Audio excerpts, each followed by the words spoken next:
So இந்த பதிவில் ஒரு வித்தியாசமான ஒரு பதிவை தான் பார்க்க போகிறோம். வித்தியாசமானா நம்ம எல்லாருக்கும் வந்து கண்டிப்பாக தெரியும். ஸோ இது வந்து என்ன அப்படின்னா, ஒரு கணவர் மனைவிக்குள்ளே வந்து சண்டைகள் வர்றது அப்படிங்கிறது அது வந்து ஒரு சர்வசாதாரணம். என்ன தான் ஒரு சண்டைகள் வந்தாலும் நம்ம வந்து சமாதானமாக போயிடும். ஸோ அவ்வளோதான். அப்போ தான் நம்ம வாழ்க்கையை வந்து நம்ம வந்து ஓட்ட முடியும்.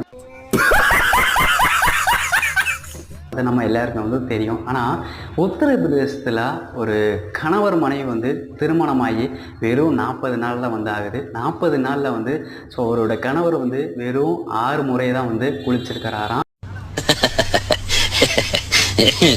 அவரோட மனைவி வந்து ரொம்ப இரிட்டேட்டிங் ஆகி இவரு கூட என்னால் வந்து வாழ முடியாது அப்படின்னு வந்து சொல்லியிருக்கிறாங்க. ஸோ அதுக்காக அவங்க வந்து அவங்களோட அம்மா வீட்டுக்கு போய் விவாகரத்து வரைக்கும் போயிருக்குது. அவங்க வந்து போலீஸ் நிலையத்தில் வந்து ஒரு புகார் கொடுக்குறாங்க. அவங்க வந்து இது மாதிரி வந்து என்னோட